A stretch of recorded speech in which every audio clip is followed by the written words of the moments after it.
Ngayon ang problema, nadapa ata ang Marcos. Hindi ko alam kung sinasadya o hindi. Pero baka meron silang inaasahang outcome dun sa pagkakahuli kay Duterte na hindi sumunod sa plano. Baka ang ine-expect nila dahil dun sa dami ng outcry, akala ata nila magkakagulo pag hinuli. Ngayon, may pagkakataon na sila para makapag-propose ng martial law. Ito ang problema, hindi nagkagulo. Pumayag yung matanda. Inamon talino. Naalala nyo pa ba yung panahon? Paano nyo nakilala si Duterte? Nakilala nyo.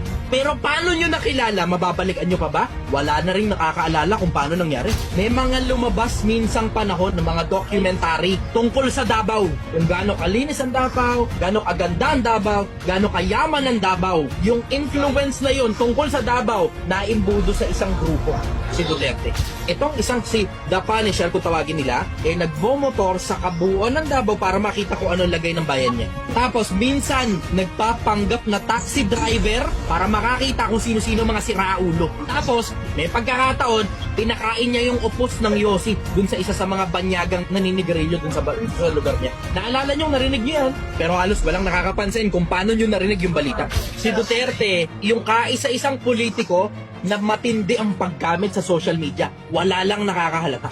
Paano nangyaring biglang all of a sudden kilala na ng buong Pilipinas itong isang mayor na taga Davao na minsang panahong walang nakakakilala sa kanya sa mga taga Metro Manila? Paano naupo si Duterte nang halos wala man lang banner, nang halos wala man lang print ads, nang halos wala man lang commercial sa TV? All of a sudden, biglang kilala na siya ng halos lahat ng Pilipino sa buong Pilipinas at sa ibang bansa. Landslide, gusto na kagad yung matanda.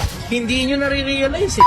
Walang masyadong nag-iisip na hindi biro ang taba ng utak mong matanda para bigla na lang from being a mayor, gusto na siya ng buong Pilipinas. Hindi ganyan ang pagkakilala ng mga Pilipino sa ibang mga politiko. Isipin mo ha, landslide votes kay Duterte. Tapos kinuha mo yung matanda. Tapos pumayag siya.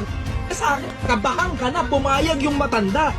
Ang lintik at talino nun, pumayag siyang basta na lang siyang makuha.